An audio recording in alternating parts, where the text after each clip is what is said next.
corruption is not in the government. Nasa simbahan daw. Okay? So, ipapakita ko sa inyo, mga kapatid, ngayon, paano nagsimula yung corruption. Alright? Baka kala nyo, nagsimula lang sa panahon ni Bongbong Marcos. Hindi po.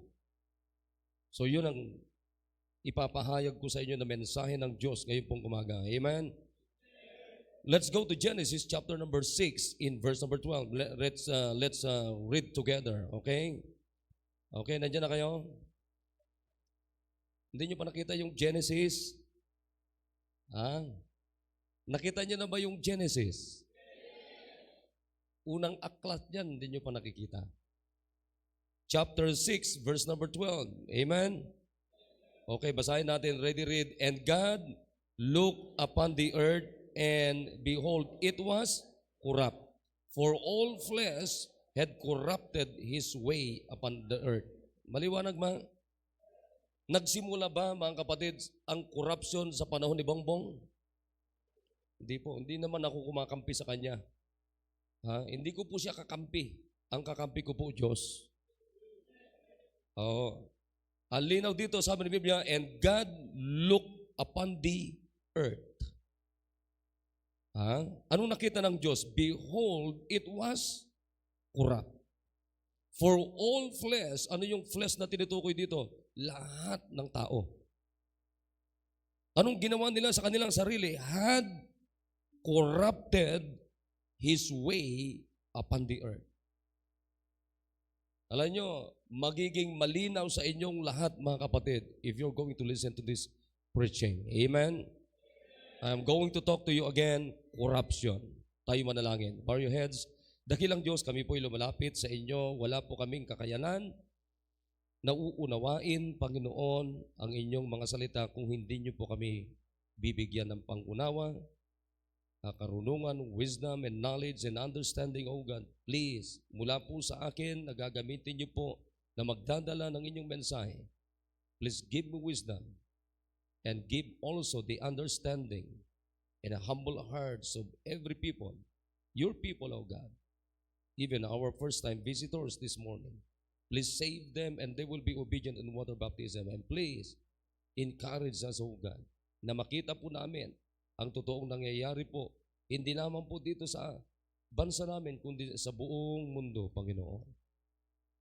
Tulungan niyo po kami, huwag niyong payagan ng dyablo, Panginoon, na aabalahin kami, iistorbohin po kami, Panginoon. Bigyan niyo po ng alertness ang mga ushers, Panginoon, at ganoon din pong bawat isa. We promise you all the glory and honor. We will back it to you, O God, sapagat kayo lamang po ang karapat dapat na tumanggap ng kaluwalhatian. Salamat po. In Jesus' name, amen. Sige po, pwede na pong umupo. Now, everybody sit down and umupo na maayos. Dito po ang tingin. A few minutes, matatapos tayo, pero sinisigurado ko sa inyo, by God's grace, meron kayong mauunawaan na salita ng Diyos kung kayo po ay makikinig lamang. Amen? Now, makita nyo po sa ating pong bansa ay ang problema ng ating bansa ay corruption. Amen? Corruption. At ang nakikita lang natin na kinukurap o nakukurap ay pera. Pero maganda po, mga kapatid, na ngayong umaga, mauunawaan natin paano nangyari ang mga bagay na ito. Amen? Yan ang magandang maunawaan natin at uunawain natin based on the Bible. Amen? Not based on man's wisdom, but let us understand clearly and mas malinaw pa, mga kapatid, sa liwanag ng araw o buwan, sapagkat uunawain natin mula mismo sa liwanag ng salita ng Diyos. Amen? Now, first of all, makikita niyo po yung verse na binasa natin. This is the verse, the event, mga kapatid, before the flood. Naunawa niyo po? Chapter number 6, ito po ay bago sinabi ng Panginoon ito, at ang sabi niya, and God looked upon the earth, And behold, anong nakita ng Diyos? It was corrupt. Amen? It was corrupt. Hindi naman po yung mga hayop ang tinignan ng Diyos. Ang tinignan ng Diyos, yung mga tao. Yung mga tao. Samantalang originally, ang tao nilikha po ng Diyos in His own image, in His own likeness. Originally, mga kapatid, napakabuti ang tao. Sapagkat mabuti ang Creator natin. Naunawan niyo po? Pero isang araw, mga kapatid, mamaya maunawaan niyo to, paano nangyari ito? Tinignan ng Panginoon from heaven to earth, at ang sabi ng Bible dito, it was corrupt. It was corrupt. Alin po? Sabi ng Biblia, for all flesh. All flesh. Hindi sinabi na Bible na some flesh. Some men, some human being. No, sabi ng Biblia dito, for all flesh had corrupted his way upon the earth. Who corrupted them? Yan ang isang tanong. Sino kaya, alin kaya, ano kaya, sino kaya ang nagpasimula ng corruption? Si Bongbong Marcos kaya? Palagay nyo mga kapatid. Si Alcantara kaya? Yung mga taga-DPWH ba? Si Jinggoy Estrada ba? Nakikinig ba kayo? Si Villanueva ba? Si Duterte ba? Let's see, mga kapatid, para maunawaan yung lahat. Amen? So sabi ng Bible dito, mga kapatid, it was corrupted. At kung aaralin niyo po yung binasa natin, this is before the flood. So nakita ng Diyos, wala nang solusyon. Alam mo, ginawa ng Panginoon, mga kapatid, ang ginawa ng Diyos, kinausap niya si Noah, sapagkat that time, si Noah lamang ang maayos sa paningin ng Diyos. So sabi ng Panginoon kay Noah, Noah, ang gawin mo, you preach. You preach. Mangaral ka, sapagkat I will judge the whole world. I will judge the whole world. Paano ko i-judge ang buong mundo? Magpapadala ako ng universal flood. Magpapadala ako ng baha sa buong mundo kahit anong gawin nyo doon. Kapatid, paano mo haharangan yung baha na Diyos nang magpapadala? Kahit gumawa ka ngayon ng, anong tawag doon? Flood control. Palagay ko kahit anong gawin nila na flood control, mga kapatid, pagka Diyos na ang magpapadala ng flood, wala na magagawang tao. Kaya makinig kayo na maigi, mga kapatid, pagka kahit gaano ka-powerful ang tao, pero pagka Diyos na po ang makialam, mga kapatid, kahit sino mang pinaka-powerful na tao, hindi po kayang i-overpower ang Diyos na all-powerful. Amen? So, ang ginawa niya, nangaral si Noah, nangaral. Alam nyo ba? Kasi sabi ng Panginoon, at habang nangangaral ka, gumawa ka ng ark doon sa bundok. Gumawa ka ng ark sa bundok. And that time, those times, mga kapatid, ang tao ni minsan hindi pa po nakakita ng ulan. Come on, makinig, wala matutulog. Pangalawa, hindi pa ho sila nakakita ng hamog. Hindi pa sila naka-experience, mga kapatid, ng bagyo ni minsan malang na ulan.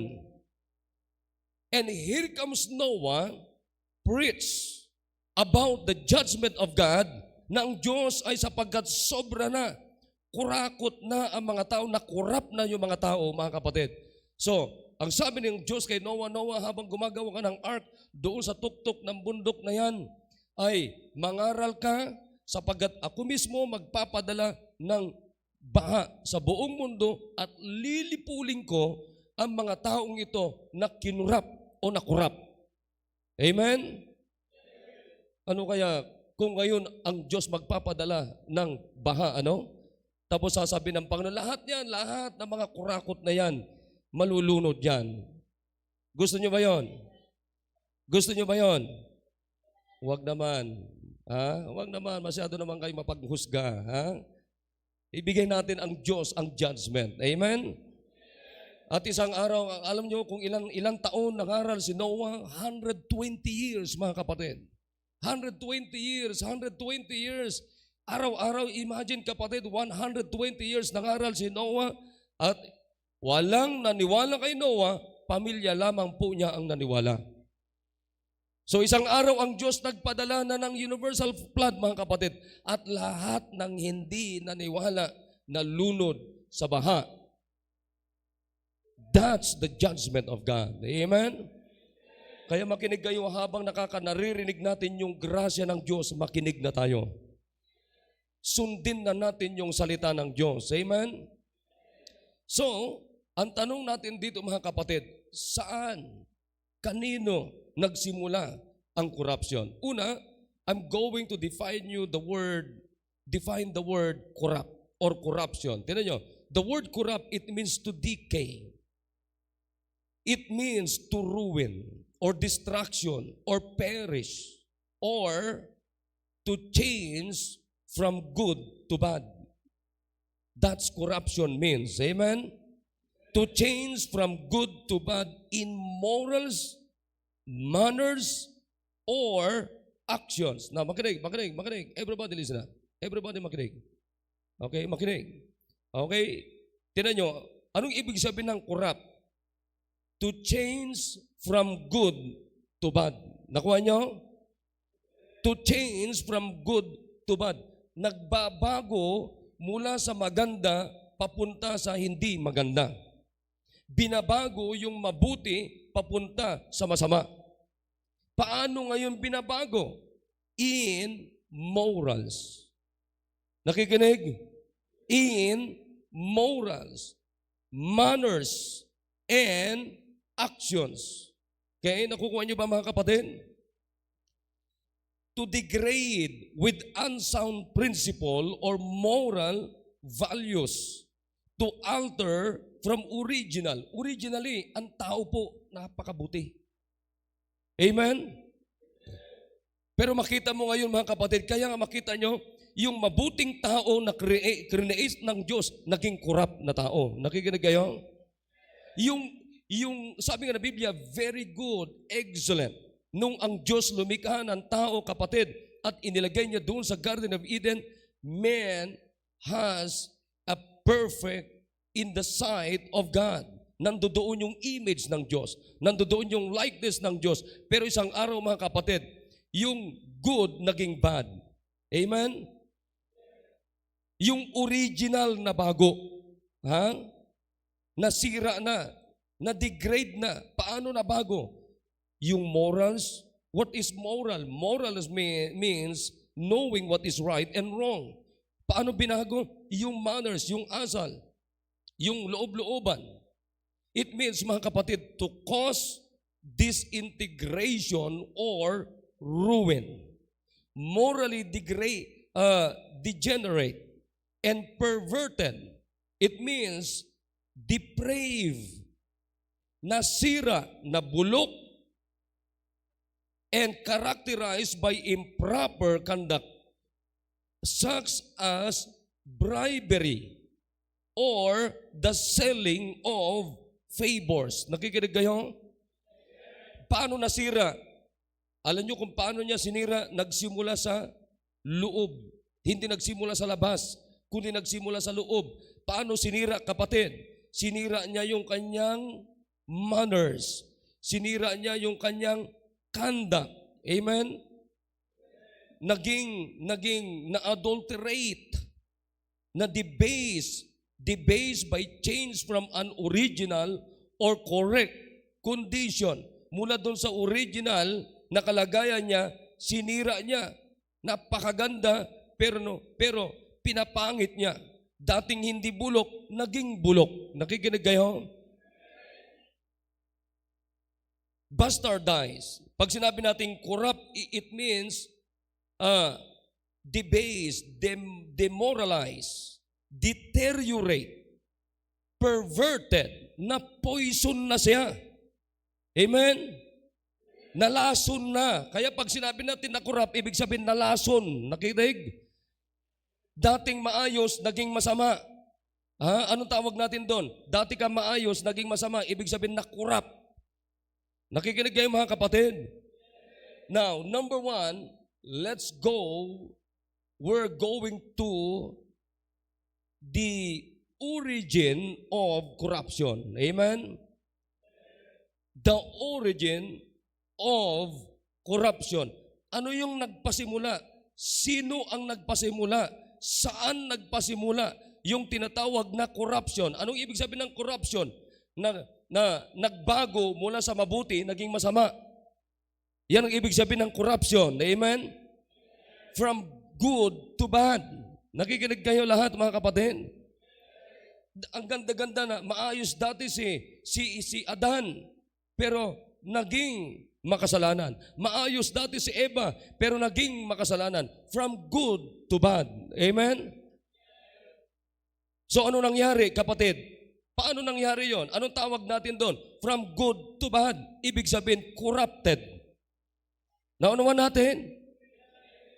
Corrupted. Dati ang tao napakaganda, kapatid. Walang kasalanan, ng ganda ng fellowship ng Diyos sa tao. At kita mo ang ganda ng fellowship nila doon sa Garden of Eden, mga kapatid. Napakaganda. Walang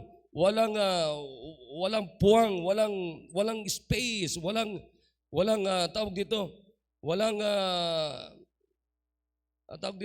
pagitan. Man, the relationship of God and man is so close, mga kapatid. Walang gap. Pero isang araw na putol. Ano nakaputol, mga kapatid? Sin. Tanong, saan nanggaling yung sin? Iyon. So ngayon, aalamin natin, ano ngayon, saan ngayon, kanino ngayon nag-originate yung corruption. Amen? Now let's see where and who is the origin of corruption. Let's go to Ezekiel. Let's go to Ezekiel. Ezekiel in chapter number, or Isaiah muna tayo. Isaiah chapter number 14. Or I hope nandiyan na kayo. Amen? Quit moving now. Ushers, kahit nag-a-usher kayo, magbuklat din kayo ng Bible nyo. Pangit din na nakatayo lang kayo na ano. Buklat kayo ng Bible nyo. Everybody. Open your Bible. Amen? Gusto kong nabubuksan natin ang Bible natin. Alright. Now, tinan nyo dito Anong sabi ng Biblia, mga kapatid? Isaiah 14. Nandiyan na ba kayo? Verse number 12. Ano sabi ng Bible dito? Nandiyan na ba kayo? Verse number 12. How art thou fallen from heaven? Sinong tinutukoy na hinulog mula sa langit? Sino yon? Lucifer. Oh, Lucifer, son of the morning. How art thou cut down the ground to the ground, which deeds weaken the nations? For thou hast said in thine heart, I will ascend into heaven. I will exalt my throne above the stars of God. I will sit also upon the mount of the congregation in the sides of the Lord. I will ascend above the heights of the clouds. I will be like the most high. Yet thou shalt be brought down to hell. Alright, yan ang huling kahahantungan, mga kapatid, ng dyablo. Saan? Impyerno. Amen? Now, let's go to Ezekiel 28. Ezekiel chapter 28, verse number 12. Okay, nandiyan na ba kayo? Ezekiel 28, verse number 12. Sabi ng Bible dyan, moreover, the word of the Lord came unto me, saying, the Son of man, take up a lamentation upon the king of Tyrus, and say unto him, thus saith the Lord God, thou sealest up the sun, full of wisdom, and perfect in beauty. Kapatid, sinong dinidescribe dito? Lucifer. Who is Lucifer? Perfect in beauty. Wow, amen? In fact, mga kapatid, si Lucifer, yung word na Lucifer, hindi naman masama yun . Ha? Nakuha niyo yun? Sabi nga na Biblia, He is perfect in beauty. Siya yung pinagkatiwalaan ng Diyos na mamuno sa mga angels doon sa langit at yun ang ministry ni Lucifer. Nakuha niyo mga kapatid? At huwag niyong kakalimutan na si Lucifer, isa yan sa create ng Diyos. Let's see what happened. Ano nangyari? Verse number 13. Nandiyan na kayo? Thou hast been in Eden, the garden of God.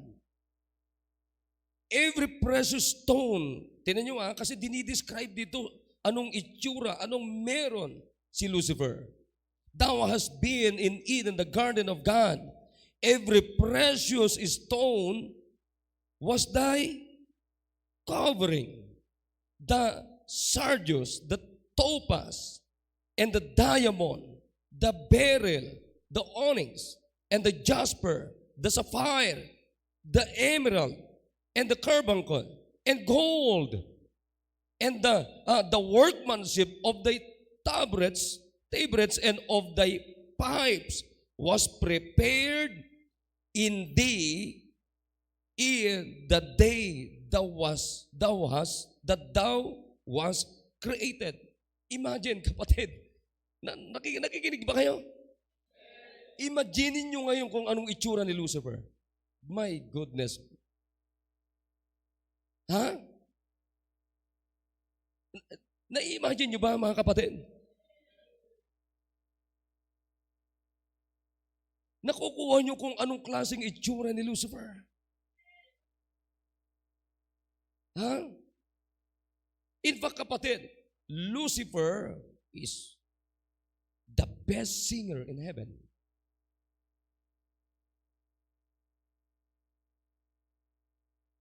Ha? Magaling siya na konduktor. Magaling siya na singer. Pag kumanta si Lucifer, mga kapatid, hindi po pwedeng hindi ka ma-in love.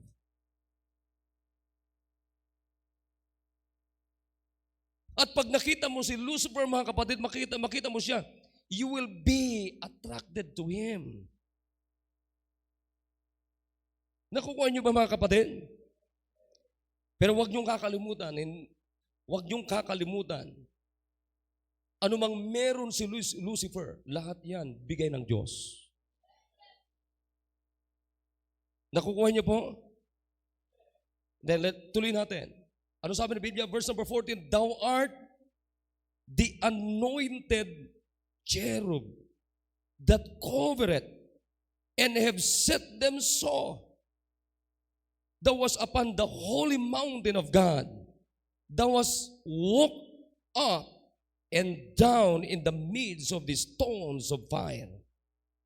Thou was perfect in thy ways from the day that thou was created. Na-imagine nyo ba kung sino si Lucifer? Naunawaan nyo ba, naiisip nyo ba, mga kapatid, kung anong itsura ni Lucifer? Kapatid, sasabihin ko sa inyo, nasa kanya. Matindi ito. Pero tuloy natin. By the multitude of thy merchandise, they have filled the midst of thee with violence. And thou hast sinned, therefore I will cast thee as profane out of the mountains of God, and I will destroy thee, O covering cherub, from the midst of the stones of fire. Ito na ang kinalabasan ni Lucifer in verse number 17. Thine heart was lifted up because of thy beauty. Thou hast, come on, thou hast corrupted thy wisdom by reason of thy brightness. I will cast thee to the ground. I will lay thee before kings, that they may behold thee. Thou hast defiled thy sanctuaries by the multitude of thine iniquities, by the iniquity of thy traffic. Therefore will I bring forth a fire from the midst of thee. It shall devour thee I will bring thee to ashes upon the earth in the sight of all them that behold thee. Na makinig kayo na maigi mga kapatid. Sino o kanino, saan, kanino kapatid nagpasimula ang corruption? Satan. Amen?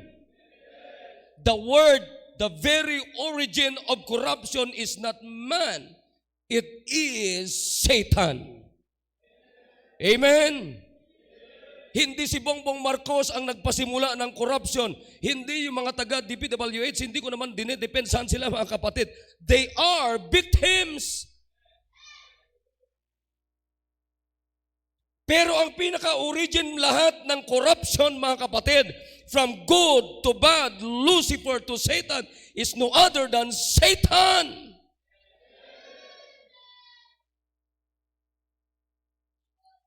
At nais kong malaman natin mamaya-maya lamang mga kapatid na maging tayo ay biktima ng dyablo ng kanyang corruption, ng kanyang pagkabulok, ng kanyang pagkasira. Kaya nga ang nagpasimula para sirain ang creation ng Diyos, para i-corrupt yung napakagandang create ng Diyos ay walang ibang nagpasimula kundi sino? Satan. Amen. Satan. Akala mo, pati nga siya napakaganda eh. Paano siya nagsimula?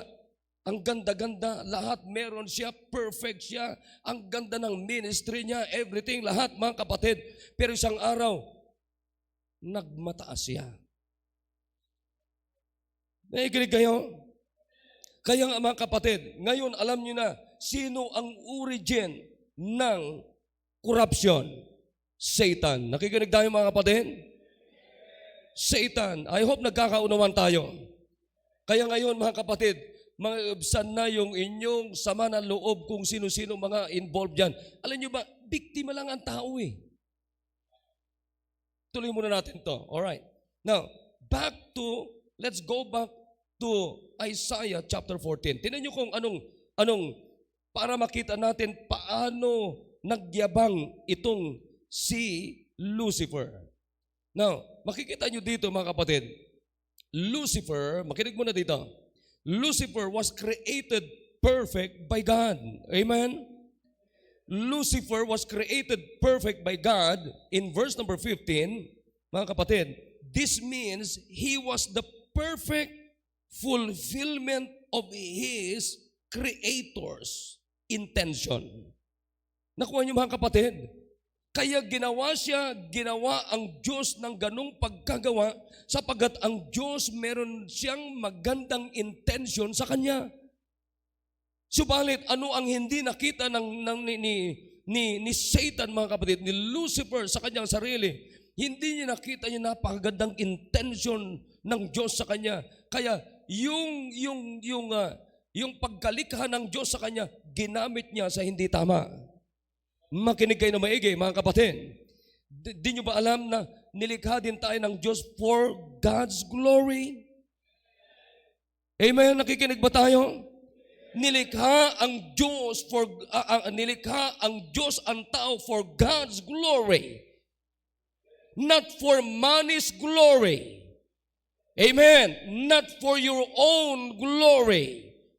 But God created man in His own image, in His own likeness, for His glory. At pagsusundin natin yung plano ng Diyos, kapatid, na nilikha tayo ng Diyos para sa Kanyang kaluwalhatian, kapatid, hindi kailanman makukurap ang tao. Kung susundin lang ni Lucifer, kapatid, yung design ng Diyos sa Kanya, yung disenyo ng Diyos sa Kanya, hindi siya makukurap at hindi sa kanya magsisimula yung corruption. Nevertheless, mga kapatid, Lucifer was a free moral agent. Anong ibig sabihin nito?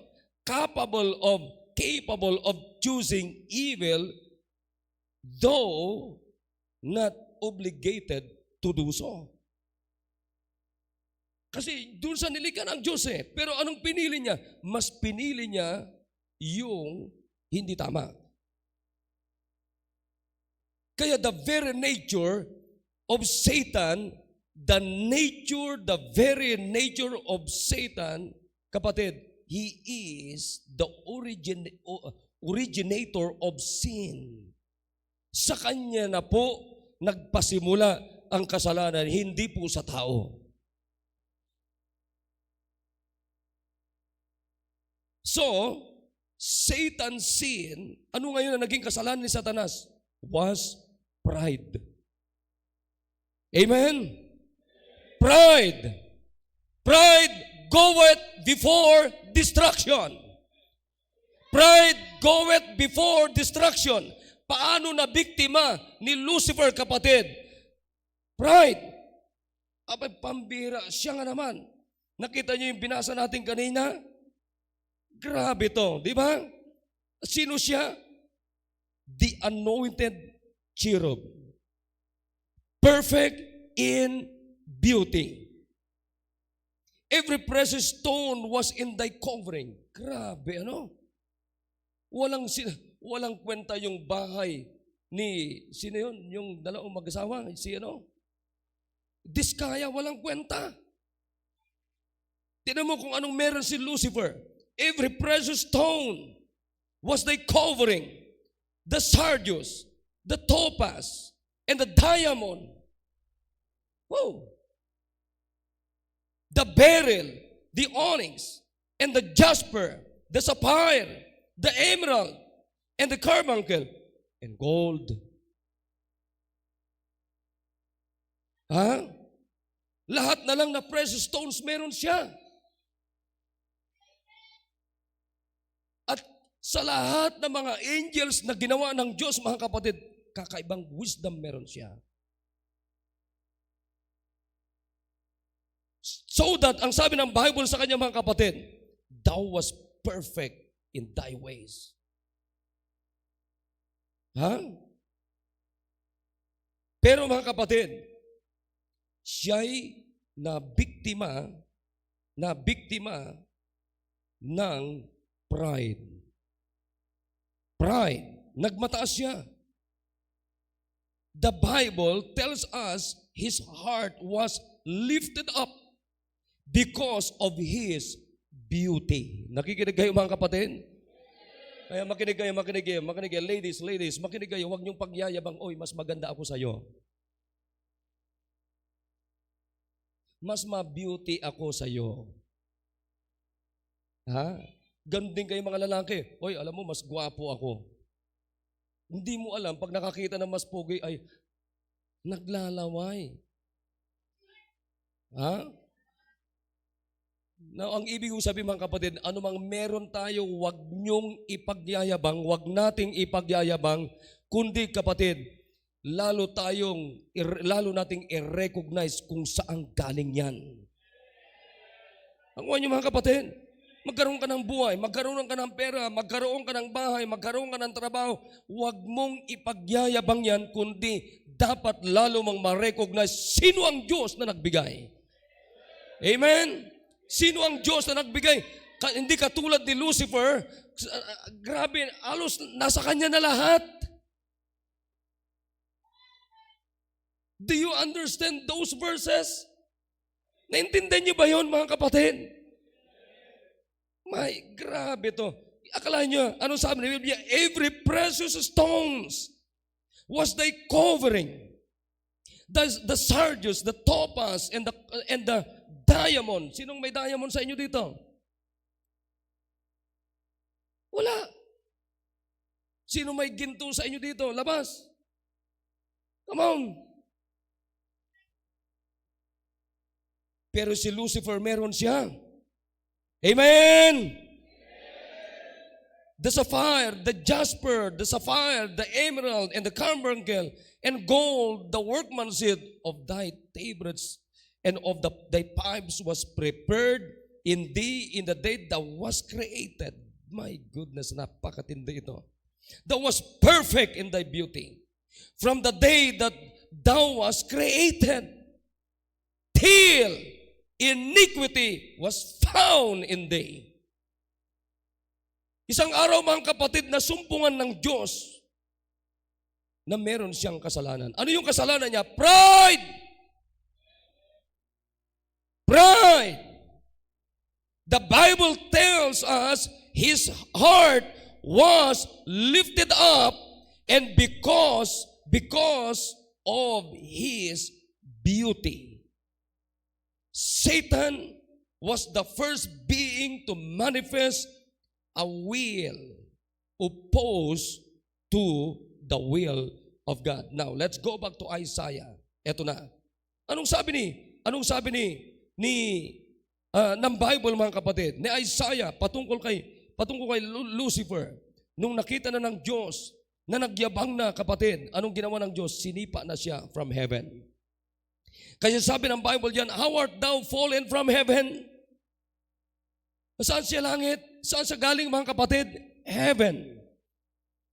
O Lucifer, son of the morning, how art thou cut down to the ground, which did weaken the nation. Tingnan nyo ha, sino ang nagpapahina ng mga bansa? Lucifer, Satan. Amen? Anong ibig sabihin yung salitang weaken? Sumisira, nangungurap, sumisira, mga kapatid. Satan!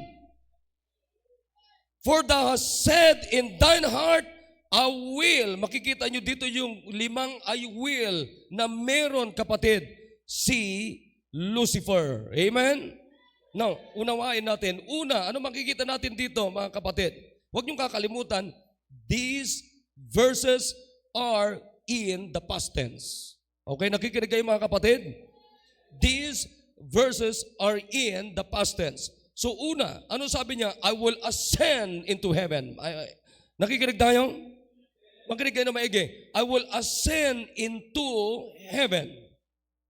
This verse indicates the domain of Lucifer to be both earthly doon sa Eden and heavenly, the throne of God.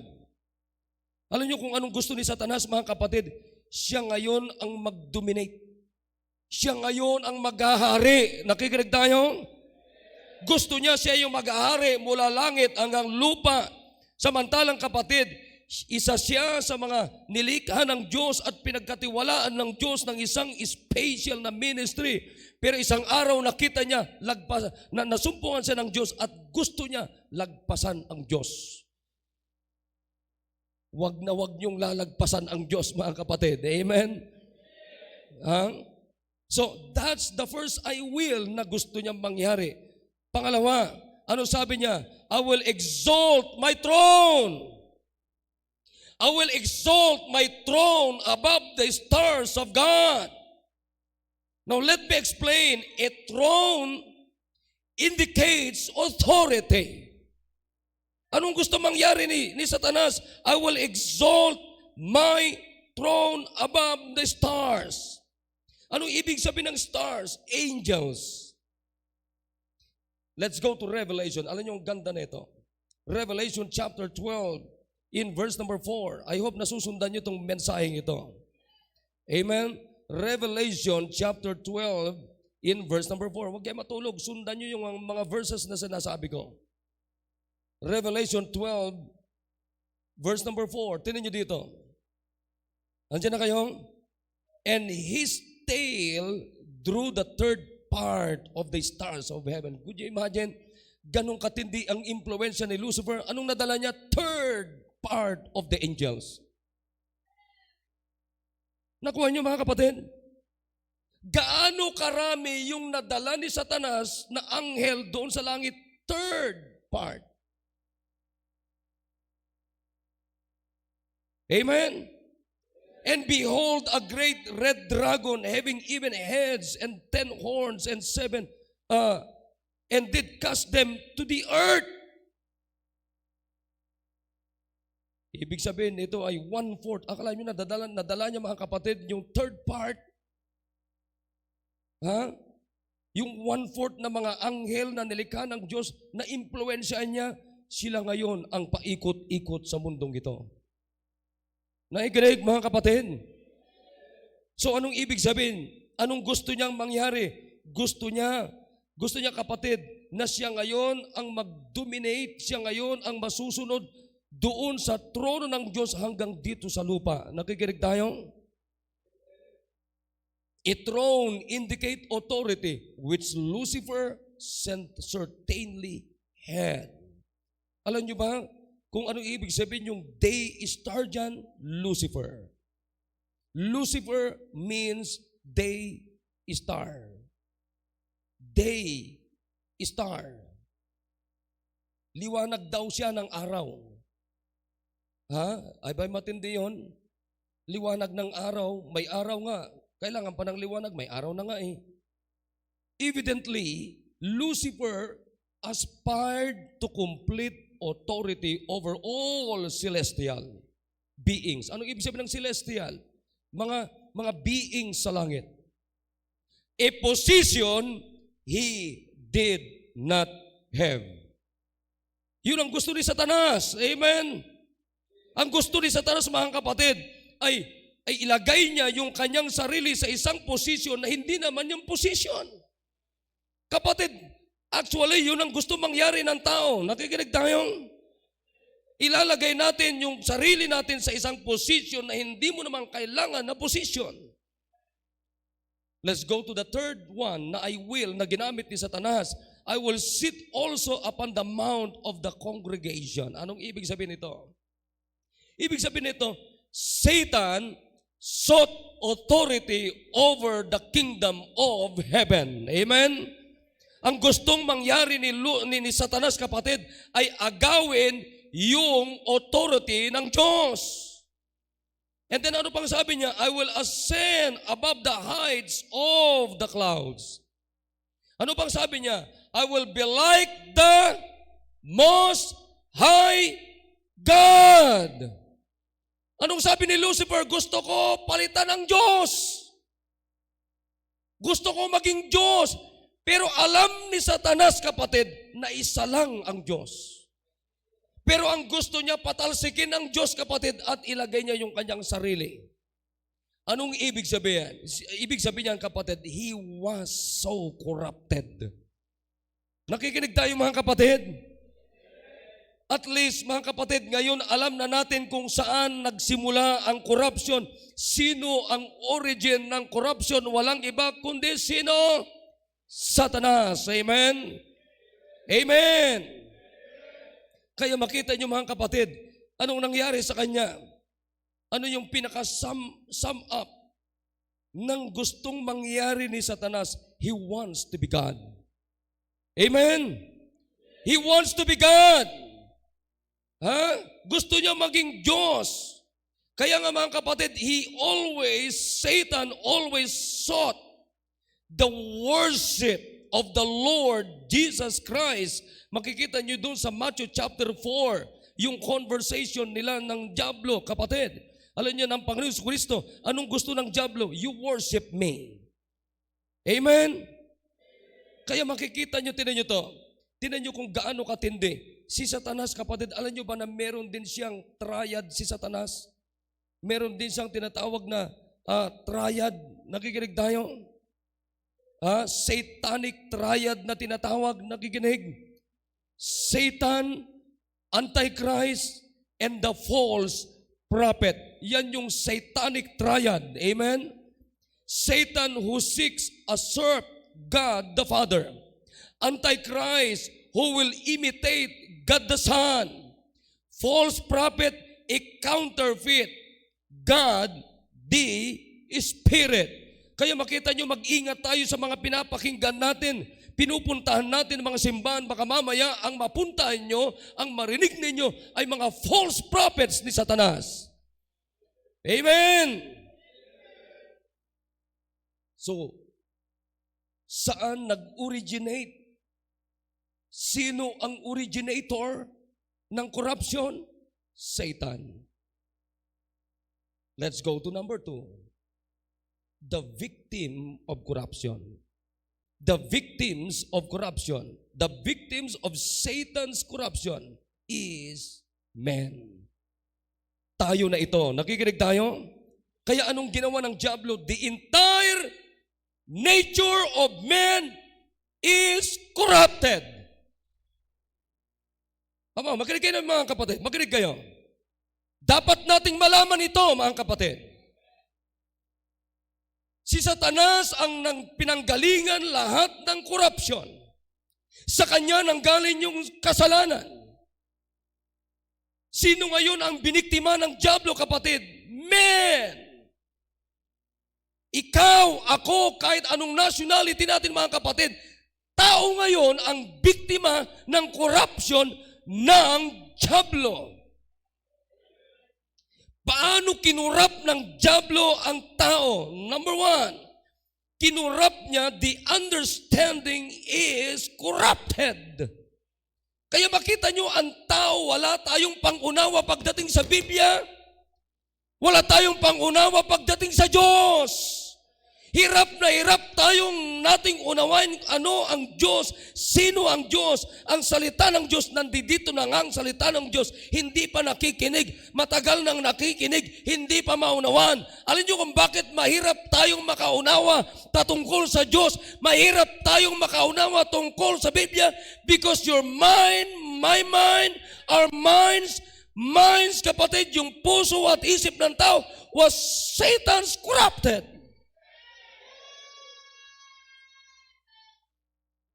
Tingnan nyo dito, Ephesians, kung hindi kayo naniniwala. Come on, buklat. Ephesians chapter 4, verse number 18. Anong sabi ng Bible dito?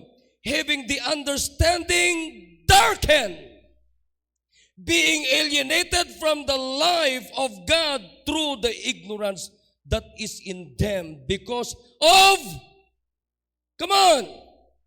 because of the blindness of their heart. Kaya makita nyo ang tao, ang hirap unawain ito. Hey, gumising tayo!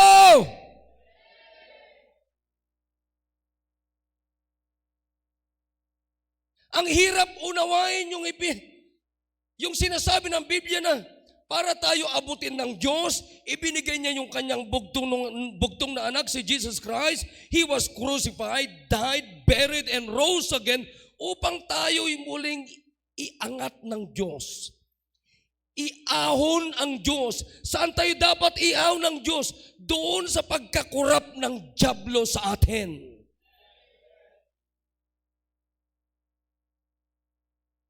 Kaya ngayon, wag na kayo magtaka. Bakit hindi naisip ni Alcantara? Bakit hindi naisip yung mga senador? Bakit hindi naisip yung mga taga-DPWH? Na ninanakaw nila ang pera na hindi naman kanila. Paano nila maiisip yun? Bulag nga. Hindi nga makaunawa. Ngayon nauunawaan nyo na, mga kapatid, na kailangan natin ang simbahan na katulad nito. Hindi natin kailangan yung mga senador na yan.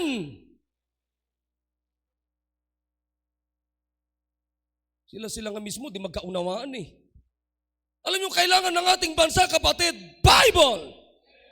Ang kailangan ng ating bansa, simbahan na katulad nito, na nangangaral, na may tapang na ipahayag ang totoong salita ng Diyos. Or else, mga kapatid, mananatili na ang tao makukurap ang ating isipan.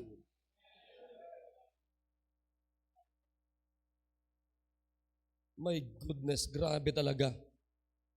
Anong sinasabi ng mga tao? Bakit hindi nila maintindihan? Di ba nila alam? Ngayon, nandoon, kapatid, makinig kayo na maigi. Paano nila isusolve yung problema, yung corruption sa ating bansa kung yung mga naglilitis sa corruption ng ating bansa ay biktima rin, involved din sa corruption. Tapos yung mga testigong kinukuha nila, bayaran din, scripted din. Hindi mo na malaman ngayon kung sinong totoo. May kumakampi kay Marcoleta, may kumakampi kay Ping Lacson, may kumakampi kay Duterte, may kumakampi kay Bongbong Marcos, may mga nagmumura kay Duterte, may mga nagmumura kay ano, hindi nila alam mga kapatid, lahat ng tao ay corrupted din ng dyablo.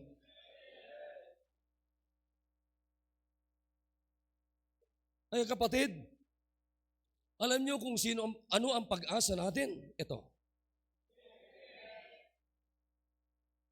Kaya kung ako sa inyo, sa halip na manood kayo ng manood ng mga pagdinig nila, magbasa na lang kayo ng magbasa nito at manalangin tayo para sa bansang Pilipinas. That's the hope of our country.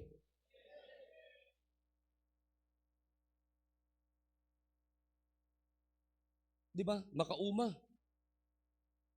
Nakakasawa. Alam mo kung makikinig ka lang sa kanila, nakafocus ka sa kanila, nakatutok ka sa kanila, hopeless ang Pilipinas. Pero kapatid, pag tumutok tayo dito, may pag-asa pa ang bansa natin. Naikinig ba kayo kapatid? Alam niyo paano tayo magkakaroon ng pag-asa?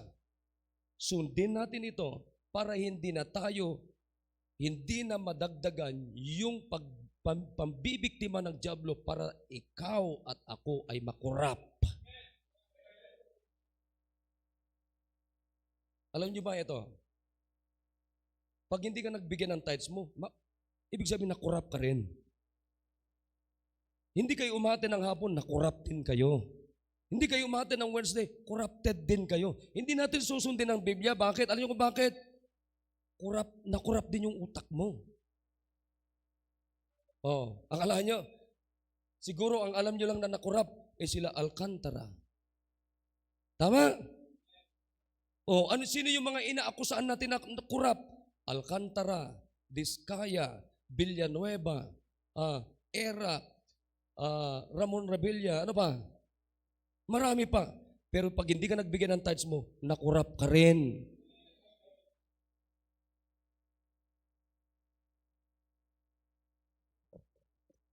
Nakahilera ka rin sa kanila. Nakikinig kayo mga kapatid? Ano pa? The heart is deceitful. Jeremiah 17. Nakikinig kayo mga kapatid? The mind and conscience are defiled. Basahin niyo mamaya ito. The heart is deceitful. Jeremiah 17 verse number 9 to 10.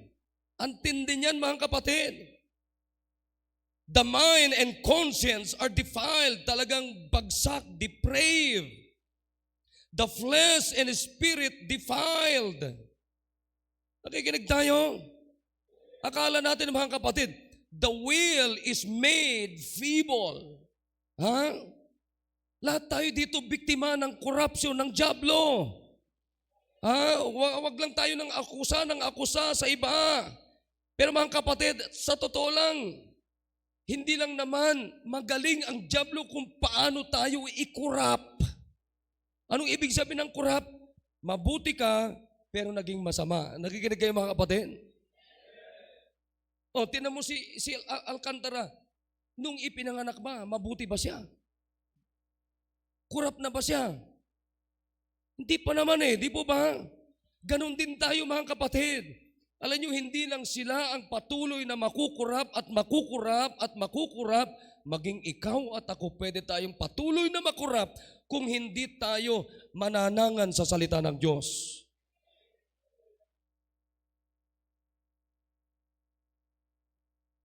Sasabihin ko sa inyo, napakatalino si Satanas para sirain tayo. Nakikinig tayo mga kapatid. Hindi ka naman dating umiinom ng alak, pero bakit umiinom ka na? Kinurap ka ni Satanas. Anong sinasabi ng dyablo? Magandang uminom. Tama? Hindi ka naman dating bakla, pero bakit naging bakla ka? Kinurap ka ng dyablo. Amen? Hindi ka naman dating naninigarilyo. Nung ipinanganak ka ba, kapatid? Naninigarilyo ka naman. Hindi pa, pero bakit naninigarilyo? Nakurap ka ni Satanas. Na pag naninigarilyo ka raw, nakakapag-isip ka raw na mabuti. Baliktad. Hindi mo ba alam na tuwing hit mo ng sigarilyo, sinisira mo ang templo ng Diyos? Hindi ka naman dati nagsisinungaling, pero nagsisinungaling ka. Hindi ka naman dating naloloko, pero naloloko ka. Hindi ka naman dating mandaraya, pero mandaraya ka. Amen? Paano nangyari yon? Nagsimula kay Satanas yan. Makinig kayo. Kung makikita lang natin literally ang diablo, hindi mo makikita ang clouds, ganun sila kadami. Ang tawag dyan ng Bible is a restless spirit. Why restless? Why restless? Pag pumasok sa'yo, he's so powerful. Pwede kang pwede kang ihagis, pwede niyang gawin yung gusto na niyang gawin sa'yo. Because he is also a powerful being. Satan is a real being. Makala niyo hindi totoo. Ayaw nagkakaunawan tayo mga kapatid. Akala niyo sila lang biktima ng korupsyon? Hindi, maging tayo. O hindi ka umati ng hapon, anong gagawin ng diablo? Ikukurap ka para hindi mo maintindihan to. Bakit di ka nag-soul winning? Bakit di ka nagbibigay? Bakit wala kang ministry? Ang tagal mo na dito. Bakit hindi ka malang makapaglingkod sa Diyos? Because your mind was corrupted by Satan.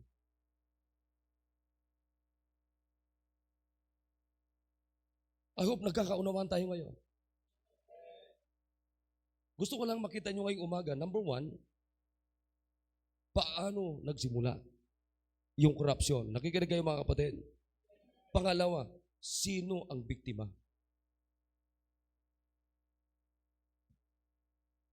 Tanong, tuloy-tuloy ang pangbibiktima ng diablo para i-corrupt tayo, kung hindi tayo susunod sa liwanag ng Biblia. Come on, amen? Baka akala natin sila lang, hindi.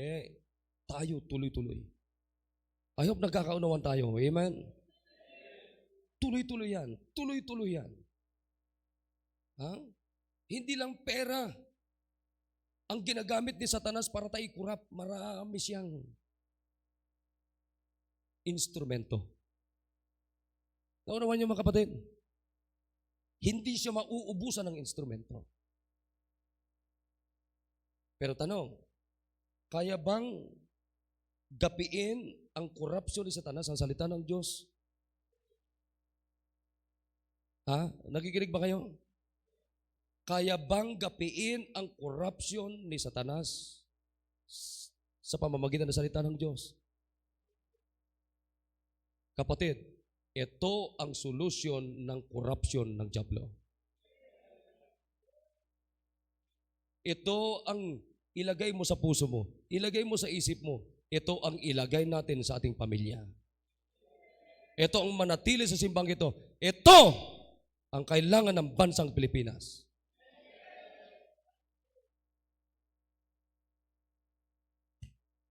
Tumayo tayo lahat. Come to the altar, please. Kneel down and talk to God. Come on, dito tayo.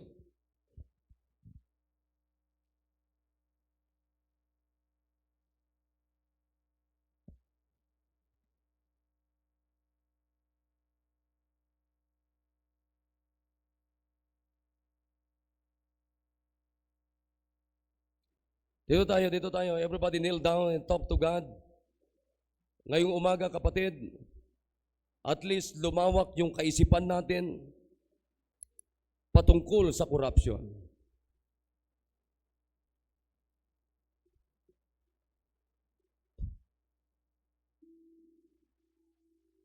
Ngayon, mga kapatid, narinig natin ang mensahe. Hindi aksidente na narinig nyo ito. Ito po'y plano, kalooban ng Diyos na narinig natin ang mensaheng ito about corruption. Ngayon, alam natin kung saan nagsimula ang korupsyon. Pangalawa, alam natin sino ang biktima ng korupsyon. Ikaw at ako.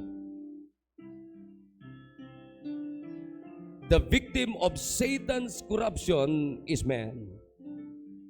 At ang solusyon, mga kapatid, ang patuloy na corruption ng dyablo sa tao is no other than the Bible, the Word of God.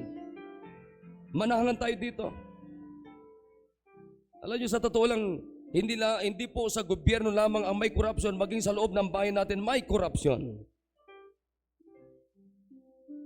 Hindi lamang po sa mga namumuno na mga unbelievers sa ating bansang may corruption. Ang nakakalungkot, mismo sa mga tahanan ng mga mananampalataya may corruption. Tingnan nyo, bakit matagal na tayo dito, wala tayong ministry? Matagal tayo dito, umaga lang kayo umaatin. Ibig sabihin, your mind was corrupted by Satan. Sana makita natin ito. At kaya nga nagmamatigas tayo, bakit corrupted na tayo ng dyablo? Hindi tayo nagpapasakop sa salita ng Diyos because we are Satan's victim of corruption. It's time to wake up. It's time to wake up. Sana maggising-gising tayo mga kapatid. Oo nga no. Matagal na hindi ako nagsisimba. Bakit? You are corrupted by Satan. Ngayon mga kapatid, gumawa tayo ng commitment na sabi natin sa Panginoon, ayoko na, simula ngayon, ayoko na ako lagi ang biktima ng dyablo ng kanyang korupsyon. Kawawa ka. Tingnan nyo yung ngayon mga kapatid, yung mga na involved sa korupsyon, iyak-iyak sila ngayon.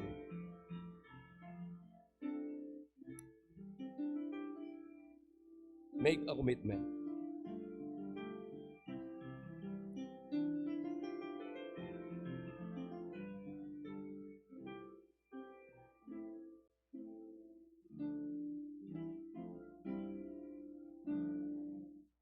Dakilang Diyos na makapangyarihan po sa lahat. O Diyos, salamat po sa ginawa niyo po sa amin, Panginoon. Thank you so much na meron kaming Diyos katulad ninyo. Meron kaming Biblia, meron kaming simbahan. At least, we really understand what is happening our country, O God. At maging sa buong mundo. Kaya po, merong ganitong nangyayari at pangyayari sa paligid po namin, maging mismong bansa namin. Maging mismo loob ng aming pamilya, maging mismo kami mismo, Panginoon. Sapagkat ngayon, alam na namin saan, kanino nagsimula ang corruption, Satan. At kami lagi ang puntirya, gustong biktimahin ng dyablo ng kanyang corrupted plan, O God. Please, O God, i-bless niyo po yung mga anak ninyo na gumawa ng commitment, gumawa ng decision, Panginoon. Na dapat, ito na po, ang pasimula na dapat hindi po kami pabibiktima ng corruption ng dyablo. Bless your people, O God. In Jesus' name. Amen. All right, so I hope we learned something. Amen. Amen. Wow, back to your seats, please. Back to your seats. Wala mo nang alis, wala mo nang magsisiar. Sandali.